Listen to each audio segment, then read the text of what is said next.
Hi, my name is Dr. Mitali. I am holistic health consultant and emotional wellness therapist from India. And we have Hi, I'm Preeti Gopal. I'm a mindset coach and a speaker. I'm originally from Pune in India, but now for years I'm based in Munich in Germany. Hi Priti. Hi, Dr. Mitali. Nice to be here. Same here, same here. Nice to connect with you after such a long time. I know. As you all know, we have been talking and writing about coping with grief and loss. And that is something that exactly what Preeti is here to share with us. I know losing a loved one can be one of the most difficult experiences of one's life. Coping with grief can seem like a difficult task, and overcoming grief can be impossible. And as we face grief, one of the important factors that we are all expecting is to expect us to heal. We all are looking forward to a closure with our loved one. We all are looking forward to be able to accept and to feel at peace when a loved one is maybe in suffering or even when the loved one is moved on. And it is sometimes some of us might be even struggling with guilt when it comes to that particular relationship. And while I was talking about this, writing about this, that was when I came across Preeti's article on LinkedIn, where she's written a beautiful article which says, Lessons I Learned from My Father, where she shares in it her journey about her relationship with her father and how she and her whole family are coping with his loss.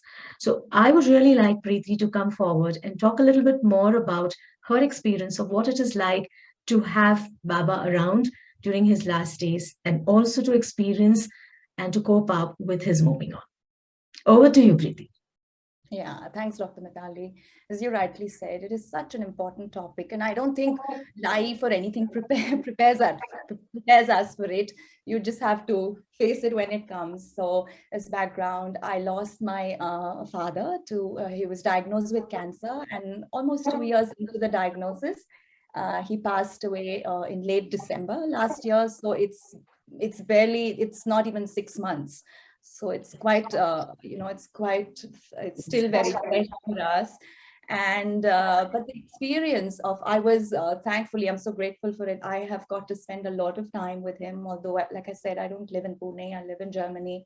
But despite COVID, in the last 1 year, I've gotten been fortunate to spend a lot of time with him, and even in his last days I was there with him day in and day out. So we're just blessed for that. And it's been such, with all the obviously the pain and the heartbreak that goes with losing a loved one, especially a parent. And just like my dad and I, we shared always a very, very close bond, very close. He's like the closest person to me. I still say he is, because I still feel very close to That's him. how it's always, all daughters are very close to their father, and they are their father's cherry. So we had three girls. I'm the firstborn. So I was Oh. the focus for the first years, in positive and not such, not such positive ways. But yeah, so we shared a very, very close bond. And, I felt experiencing the whole journey in his last days. So he had cancer. He got chemotherapies, which worked for longer than the doctors had anticipated. But then eventually the chemo stopped working. And but we still had, even after that, 3 months together. We spent Diwali together. And so we've seen his journey of his passing from such close quarters.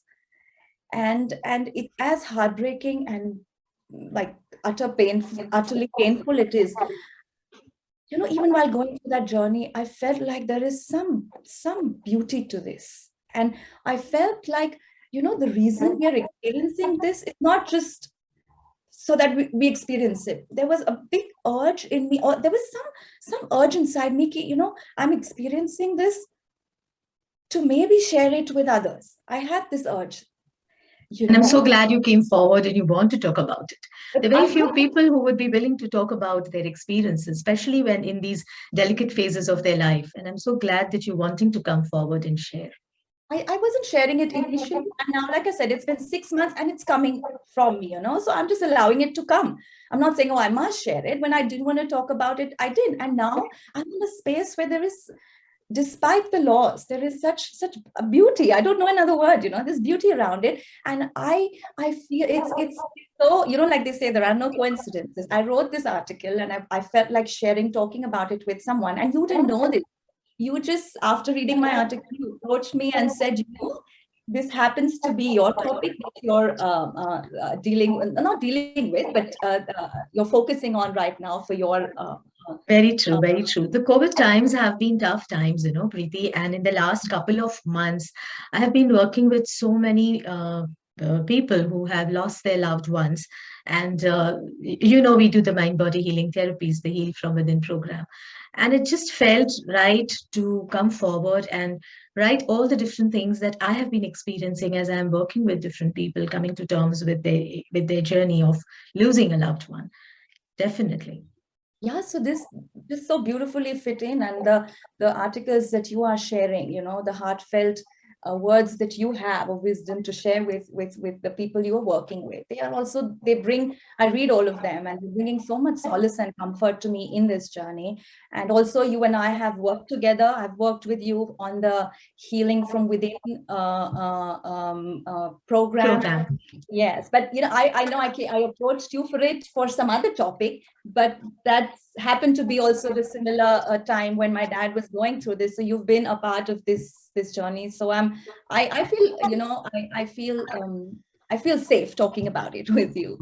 So yeah. Thank you. So So, yes, moving forward, I'm so excited to know what is it that you would like to share with us. I think when it comes to, as you said, that Dad was going through his own journey of, in his last couple of months, weren't so well as he was coping with cancer, and to see your loved one in that phase, to see your loved one go through all that, isn't very easy.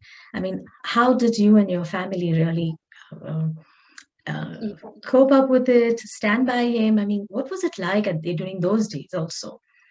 yeah, it was the last, I would say the last 4 weeks that was really harsh, where he was bedridden. He lost a lot of his most of his speech. Like you could see his health deteriorating almost on an hourly basis. So he was at home. Luckily, we had a very good doctor. I think doctors play such a big role as well, who said, there's nothing medicine can do, so let him be in his home. And that was my dad's wish. I mean, it's everybody's, right? They want to be at home with their loved ones, and which was made possible for dad. So that's another thing that we are very, very grateful for. So there are a couple of things that I kind of, that stood out for me in this journey. Um, One thing, okay, overall, that I would like to share is, in his passing, even after his passing, I am totally, totally surprised that it can be a beautiful experience as well. Like I said, dad was the closest person to me, and we shared such a close bond. The thought of him not being around, the thought of him being in pain and passing, and he was such a go-getter. He was always in charge. So a man like that succumbing to, and not being around was unimaginable. I wouldn't have thought I can live after that. Just the thought of it. But going through it so intensely and he not being around, the experience of it is way more I don't know, beautiful than I had ever imagined. So if anybody who's listening, it's heartbreaking, but I want to sort of contribute to changing the narrative. It doesn't, despite the pain, despite the heartbreak, it doesn't have to be miserable. There is beauty in it, man. There is, you see the journey of a person. So one thing I would help me very much when dad was bedridden, he wasn't talking too much. I would just go to his room and sit in peace there. Either, and he didn't want to talk, I wouldn't disturb him. So I would sit on the, like his bed and on a chair next to it. And sometimes I would be in peace. Sometimes I would do just some reading, or sometimes I would chant Om. And then a friend of mine had, she told me about this hope, Ho'oponopono. Oh yeah. Ho'oponopono. Yeah. Ho'oponopono.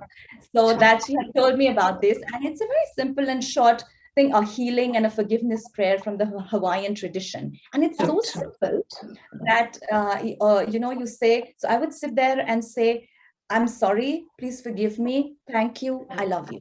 I'm sorry, please forgive me. Thank you, I love you." Ah, And it is so simple, but it encompasses everything. true. What happens in the relationship? You've hurt each other, you've been hurt by the other person, you've hurt them, and maybe when you have the time and you love them, and you there's so much they've done for you, you're grateful for. But when you're living, taking everything for granted, we don't necessarily express these things, right? Absolutely. Very true. We don't, right? Yes. And but saying this prayer, sitting there, and for I would just go on. I'm sorry, please forgive me, thank you, I love you. And I can't tell you this simple prayer, it was so profound because it gave me a sense of closure, you know? Very true. And I'm sure it must have given dad also a sense of closure in so many of his relationships because that's what and every soul's need is, the energy to just complete itself. I think, and unknowingly or knowingly, it was such a beautiful healing that you were manifesting for him too.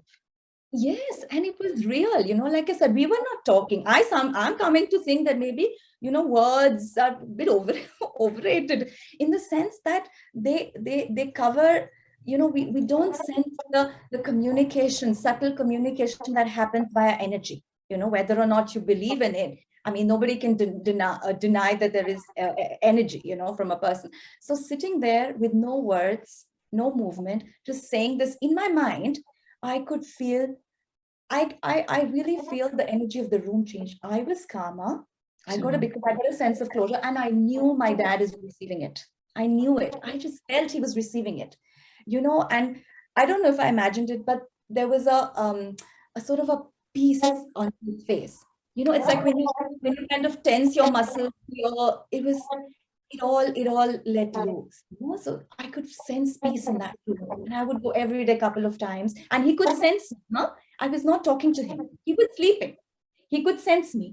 And then after a while, maybe I don't know, after 15-20 minutes, he would tell me, go now, go out now. So he could sense me. It's wow. real, it's anything. So so I knew he could sense me. And yeah, Beautiful. so This is so profound that you're sharing, Preeti. I mean, when we are seeing our loved one in his last days, it's so important to be just there for him, to respect his presence, to do our best to just help him also to find his closure and completion in his life, in his energy and to be able to be there peacefully. I mean, I know we have our longings, we have our desire that our loved one should be back, we have our own fears, our own anxieties, but at least while you're in that person's room, if you can put all that out and just be there in that energy with peace, with calmness, and allow that to go to the other person also, I think it's so beautiful.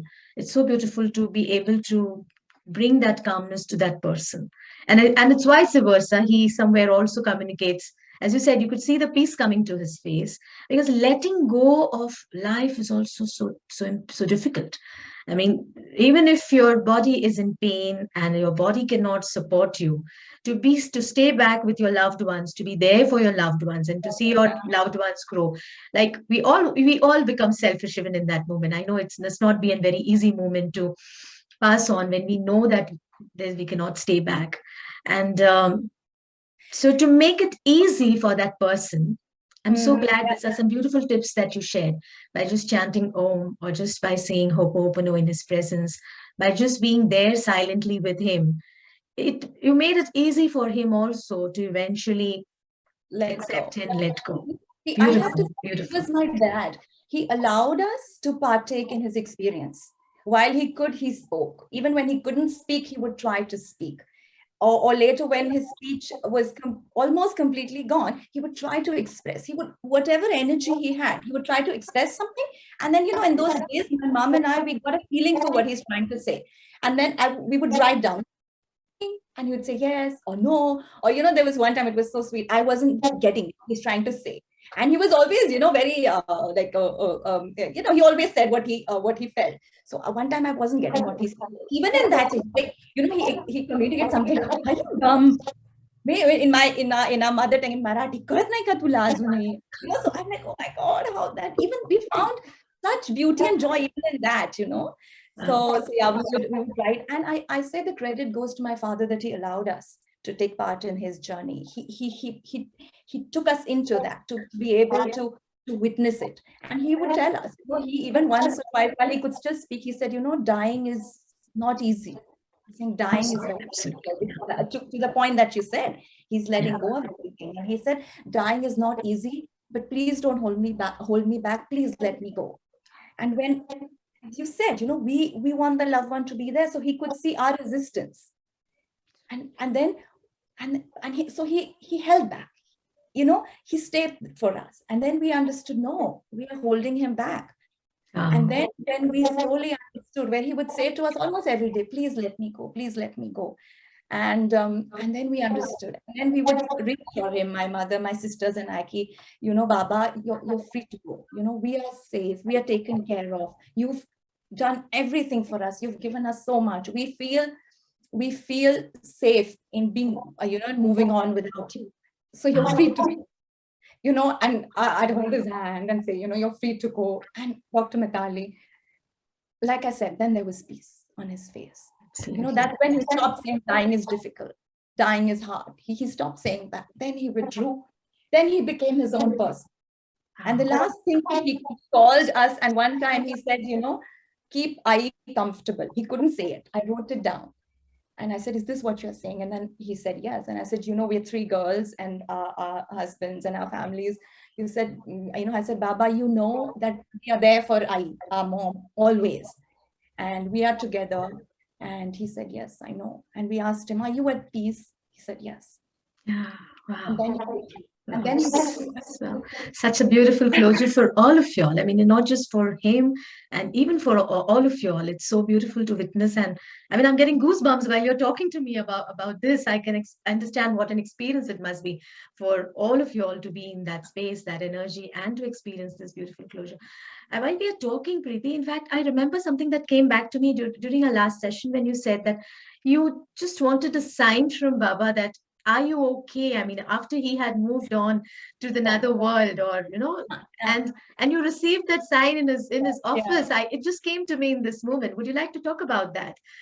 So Um, he passed off, so he passed off peacefully at home, and it couldn't have been better, in peace, thankfully, no pain. And then even after his passing, it was almost a week after his passing, we moved on. I came back to Germany. My mom, she's one strong lady, she said, look, life has to go on, you move on. So I came back, and about, I don't know, 2 weeks after that, so I keep talking to my dad like he's around, and he is, because he responds.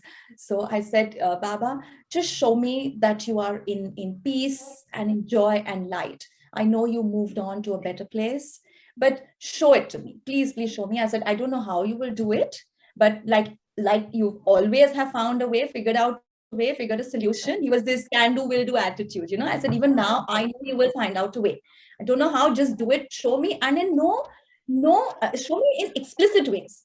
Okay, no, don't make me think and second guess. Ekdam very clearly, so no doubt, that this is your answer. And I specifically said, Baba, please show me a sign, an explicit sign that you are in light. Okay, where you are. I say that. I actually say it out loud a couple of times to him. And about an hour later, and I'm back in Germany. An hour later, my sisters, they're handling our family business now. So they've put a beautiful photo of my dad in his cabin, in his office. So literally an hour after I say this, my sister, who has no clue that I'm talking this with my dad, she sends me a picture of my dad's photo in his office cabin, with the sun rays or the sunlight shining only on his face. And she wrote to me, Preeti, out of the blue, okay, Preeti, you won't believe it.